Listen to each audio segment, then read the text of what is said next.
My name is Mikkel and I do street art. The police calls it graffiti, but I found out that if you want to sell, it sells better to call it street art. 15 years ago, if you had a spray can in your hand, people would be calling you a vandal, calling the police immediately. Now, I mean, the police still shows up every time I paint, but now people like high-five me and bring me coffee and cake, and are like, oh, your stuff is so cool. I love when people paint in the streets. So something has changed.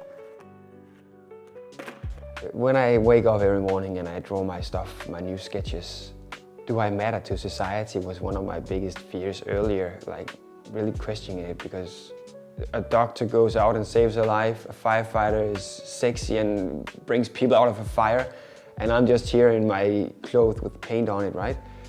Mine is not life or death, but it gives entertainment and it brightens up the city. It doesn't have to be political, but sometimes it is. Other times it's just vandalism, other times it's just a tribute to one of your friends. When I'm painting and people meet me, they're like, oh, are you the guy who paints this bird around town? And so many people tell me that they get so happy when they see it. So many people don't even notice it. Let's say 80% just walks past, and then maybe some people would look up at the wall like, whoa, that's pretty, and then continue their way. As soon as you are aware that it exists, you see it everywhere, and you start noticing the same tags over and over, and it's like this treasure hunt. Everything has a first time, right? And this was my first time doing it. I really dislike it. The color choice is poor, the line work is bad. And after this one, I called the landlord again and said, Hans, should we do something bigger? And then I did the octopus. So this was maybe one of the first times I was satisfied with making an art piece.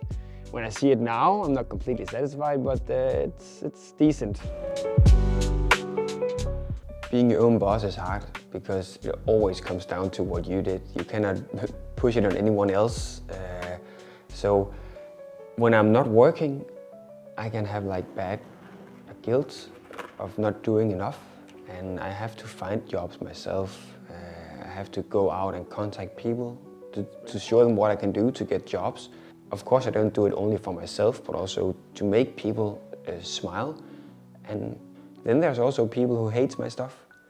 And I think that is also okay, because hate is a strong feeling. And getting these feelings up in people is important, because we just walk around this gray life doing the same things in a pattern every day. So hate, love, as soon as you experience a feeling, isn't that what we live for?